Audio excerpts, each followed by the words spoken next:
जिल्हा कृषी विभागाच्या वतीने धाराशिवमध्ये हुरडा महोत्सवाचं आयोजन करण्यात आलेलं आहे. काय तो महोत्सव आहे आपण जाणून घेणार आहोत. माझ्यासोबत अधिकारी आहेत. मला सांगा, हुरडा महोत्सव आयोजित केला आहे, काय नेमकं त्याचं उद्देश? 2023 हे आंतरराष्ट्रीय पौष्टिक तृणधान्य वर्ष होतं.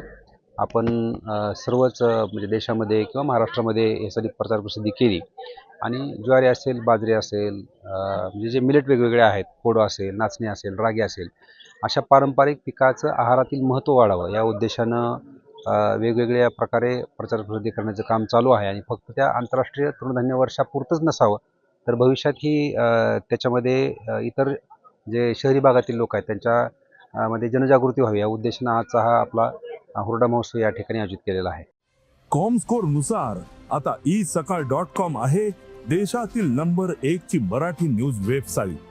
प्रत्येक अपडेटसाठी isakal.com ला नक्की भेट द्या. काय ह्याच्यामध्ये प्रामुख्यानं कुठले कुठले तुम्ही हुरड्याचे कुठले नमुने ठेवलेत किंवा काय त्याचं महत्त्व असतं?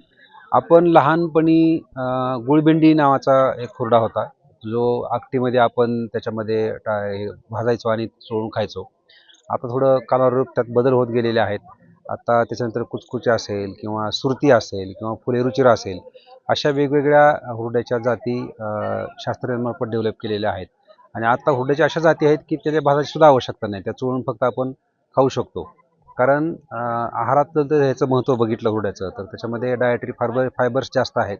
कॅल्शियमचं प्रमाण असेल, लोहाचं प्रमाण असेल, किंवा ग्लायसेमिक इंडेक्स, जे मधुमेह पेशंटला ग्लायसेमिक इंडेक्सचं जे काही धान्य कमी आहे त्याचा वापर या ठिकाणी आपण आहारामध्ये करू शकतो.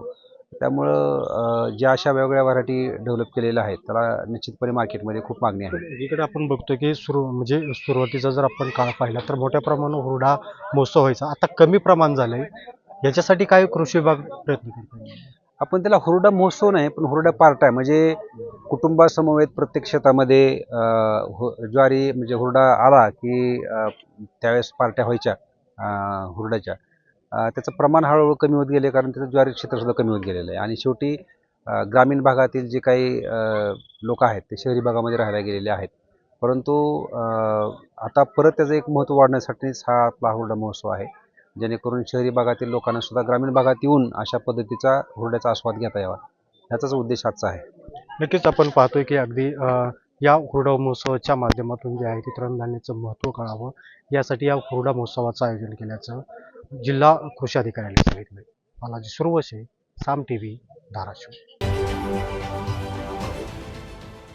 देश विदेशातील प्रत्येक घडामोडींचे लाईव्ह अपडेट मिळवण्यासाठी आता साम टीव्हीच्या सर्व सोशल मीडिया प्लॅटफॉर्मला लाईक, फॉलो आणि सबस्क्राईब करा. तसंच सर्व नोटिफिकेशनसाठी बेल आयकॉन प्रेस करायला विसरू नका.